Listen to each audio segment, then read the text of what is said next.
Bonjour tout le monde. Alors voilà, je sais pas si vous avez remarqué, mais j'ai un petit peu changé la disposition des choses chez moi. Voilà, j'ai réaménagé mon salon, du coup, nouveau cadrage. Voilà, ça change pas non plus des masses. Bref, on s'en tape. Mulan, c'est un film que j'ai vu il y a déjà pas mal de mois, parce que je l'ai vu au mois de mars dernier, juste avant la pandémie. Et je peux enfin vous en parler et vous dire que Mulan, écoutez, c'est tout simplement la meilleure adaptation live d'un dessin animé Disney depuis 10 ans, depuis que Disney remake ses dessins animés. En même temps, c'était pas très difficile.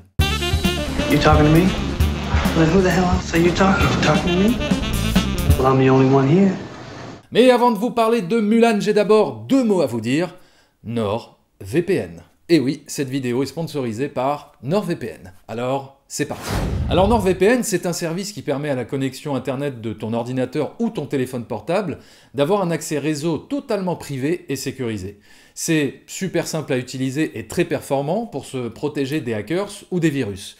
Si vous voulez protéger vos données quand vous vous connectez à l'extérieur sur un réseau Wi-Fi public comme dans un aéroport par exemple, eh bien NordVPN c'est vraiment l'outil le plus efficace pour éviter de se faire infiltrer son système. Une chose très intéressante avec NordVPN, c'est le fait de pouvoir contourner la géolocalisation, la géorestriction pour regarder des contenus exclusivement réservés à d'autres pays, comme par exemple accéder au catalogue du Netflix américain qui est parfois très différent et plus riche que le Netflix français.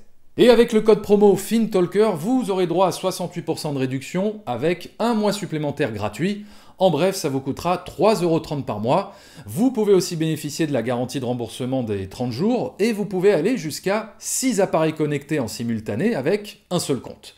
Voilà, vous trouverez toutes les infos et tous les liens nécessaires dans la description de la vidéo pour bénéficier de cette offre. Et maintenant, place à Mulan. Mulan, c'est un film réalisé par la réalisatrice néo-zélandaise Niki Caro, à qui l'on doit des films comme La femme du gardien de zoo et L'affaire José Hems. Et Mulan, c'est une énième adaptation d'un dessin animé Disney. Et oui, encore, on doit être à la 14e adaptation, on ne les compte même plus tellement on s'en est bouffé. Malheureusement, la plupart étaient toutes sans saveur ni odeur, à mon goût.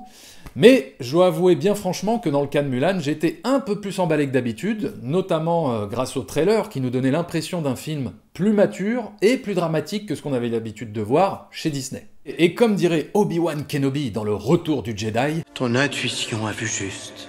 parce que Mulan, effectivement, c'est un film qui s'éloigne d'une certaine légèreté enfantine pour raconter son histoire de façon sérieuse, dramatique, avec beaucoup de scènes de bataille et d'entraînement au combat, ce qui donne au film un rendu finalement très guerrier et assez épique. On est clairement dans une vision plus adulte que le dessin animé, alors toute proportion gardée bien évidemment, mais le film met vraiment l'accent sur l'isolement de l'héroïne, sur son dilemme, sa frustration de ne pas pouvoir s'accomplir, de ne pas pouvoir être une guerrière dans un monde d'hommes.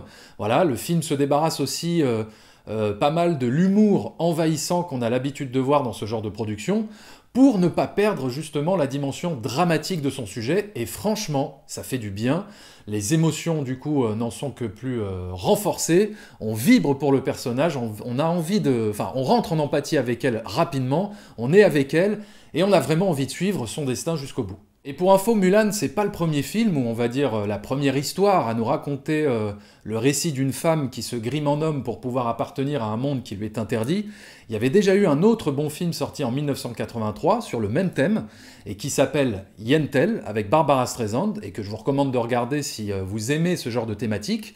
Et donc Yentl, ça nous racontait l'histoire d'une femme juive qui devait se travestir en homme pour pouvoir étudier la Torah parmi les rabbins. Mais revenons à Mulan, comme je disais, c'est une version plus adulte que le dessin animé. Ici, vous ne trouverez pas de chansons, vous ne trouverez pas de sidekick qui accompagne l'héroïne pour balancer une blague foireuse toutes les 5 minutes et ainsi désamorcer ou parasiter une certaine tension dramatique. Ici, le film assume un peu plus une véritable part sombre et mature, ce qui à mon sens renforce encore plus tout le côté épique de l'histoire. Et c'est pour ça que je recommande pas forcément aux parents d'amener des enfants de moins de 8 ans voir le film. Pas parce que le film serait trop violent ou trop sombre, le film reste très sage à ce niveau-là, ça reste quand même une production Disney, n'exagérons rien.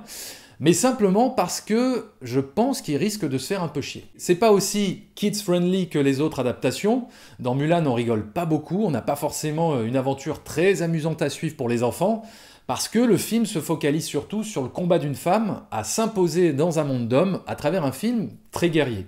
Et c'est là que j'ai trouvé le film intéressant, c'est sur son discours féministe, parce que ça, évidemment, c'est le sujet principal du film, la revendication féministe, sauf qu'à la différence d'autres productions hollywoodiennes où on veut te marteler un message politique de façon totalement artificielle et du coup totalement contre-productif, eh bien, dans Mulan, c'est totalement justifié, légitime et surtout bien amené. Dans le film, on a un nouveau personnage par rapport au dessin animé, qui est celui d'une sorcière guerrière qui permet d'apporter une opposition idéologique sur le féminisme entre elle et Mulan.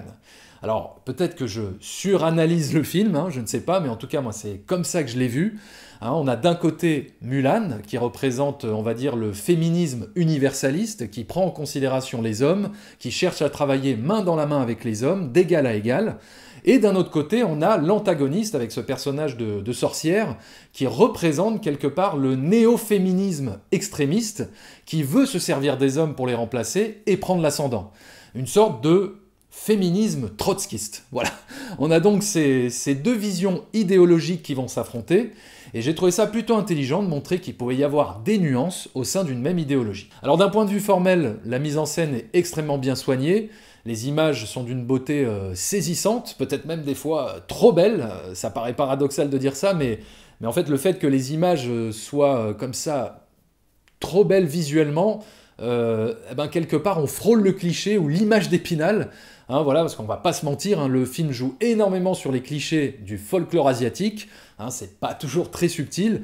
Voilà, on a les costumes très colorés, les décors de montagne somptueux, les plans sur les couchers de soleil magnifiques, les couleurs chatoyantes comme ça partout. Oui, c'est très beau, c'est vrai, mais on dirait parfois qu'on regarde quand même une démo pour un écran 4K à la Fnac. Voilà, après, on est aussi là pour s'évader, pour rêver, donc allez. Ça passe. En termes de chorégraphie, on a des combats aériens où les personnages tiennent en équilibre comme ça sur des bambous et qui rappellent par moments des séquences de Tigre et Dragon. Donc ces scènes-là bah, sont plutôt bien réalisées. Hein, voilà, j'ai bien aimé d'ailleurs cette concordance entre l'équilibre dans le combat et l'équilibre au sein de la philosophie du yin et du yang. Mais malgré toutes ces qualités techniques et narratives, il y a quand même quelques défauts, et notamment dans l'écriture de l'héroïne, qui est faiblement caractérisée, je trouve. C'est-à-dire que, bah, au final, on ne sait pas grand-chose sur elle. Voilà, qui est-elle vraiment ? Quel est son caractère ? Quelle est sa psychologie ? On n'en saura pas plus, on sait juste qu'elle veut devenir une guerrière. Autre point embêtant, eh ben, c'est que l'héroïne est absolument invulnérable, elle est surpuissante tout le temps, et ça dès le début. Il n'y a même pas une évolution qui l'amène à devenir une meilleure guerrière, hein. Elle est tout de suite très très forte. Bah, du coup, il n'y a pas vraiment ce qu'on appelle un arc narratif ou alors un parcours de personnage au niveau de sa psychologie qui aurait pu être intéressant à suivre, avec la possibilité pour l'héroïne de se surpasser, de dépasser sa peur par exemple, afin de devenir une super-héroïne. Et c'est toujours ça qui est intéressant dans une histoire, c'est quand le héros va se dépasser pour surmonter ses faiblesses, pour surmonter sa peur, etc. et ainsi s'accomplir en tant que héros. Mais dans Mulan, bah, l'héroïne surmonte tous les obstacles, elle n'est jamais vraiment en danger, elle a aucune faille, du coup, bah, sur ce point, je trouve que ça dessert le combat féministe que le film essaye de proposer, puisqu'en nous montrant un personnage aussi puissant et sans aucune faille, bah, il en devient irréel, car déshumanisé.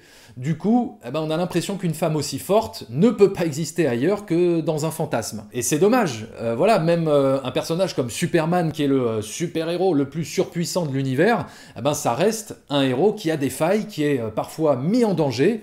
Donc, pourquoi ne pas appliquer ça à cette héroïne ? C'est d'autant plus dommage que l'actrice est vraiment excellente, hein. C'est surtout le jeu de l'actrice, d'ailleurs, qui arrive à rehausser les faiblesses d'écriture de son personnage. Et c'est surtout grâce à son jeu, finalement, qu'on arrive à ressentir des émotions et à sentir sa fragilité et en même temps sa force. Et comme dans tout bon film de super-héros, on a ce fameux moment où l'héroïne se révèle enfin aux yeux du monde et devient Mulan, voilà. Et cette scène est vraiment réussie, il faut l'avouer. Voilà, le thème musical démarre, les images sont au ralenti. C'est un petit peu cliché, c'est vrai, dans la mise en scène, voilà, avec la musique qui s'emballe, le ralenti, etc. Mais franchement, j'ai trouvé qu'à ce moment-là du film, C'était mérité, voilà. Je dis toujours qu'il faut mériter ces moments magiques dans un film où tu peux utiliser comme ça la grande musique. Et là, franchement, ouais, c'était justifié, ça sonnait pas superficiel, j'ai trouvé que ça fonctionnait très bien. J'ai eu les frissons, j'étais galvanisé, j'avais envie de croire en Mulan. Et d'ailleurs, j'ai jamais vu des cheveux longs de femmes flotter au vent comme ça de manière aussi belle et épique. Comme quoi, on peut être féministe et avoir les cheveux longs. Donc Mulan, c'est peut-être la meilleure adaptation live d'un dessin animé Disney depuis Belle Lurette, grâce à une mise en scène soignée qui prend son sujet au sérieux pour renforcer le souffle épique de son histoire. Malheureusement, le film n'évite pas quelques défauts d'écriture qui rendent par moments le film un peu bateau, mais dans l'ensemble, le plaisir reste intact, et c'est pour toutes ces raisons que je mets à Mulan 3,5 sur 5.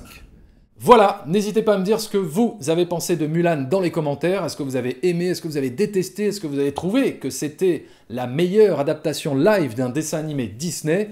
On en débat, on en discute comme d'habitude dans les commentaires, toujours dans la bonne humeur et la bienveillance qui nous caractérisent tous sur cette chaîne. Et j'ai tout simplement envie de vous dire que même si certains studios abandonnent les salles de cinéma, eh bien vous pouvez toujours continuer à fréquenter les salles obscures. Ciao!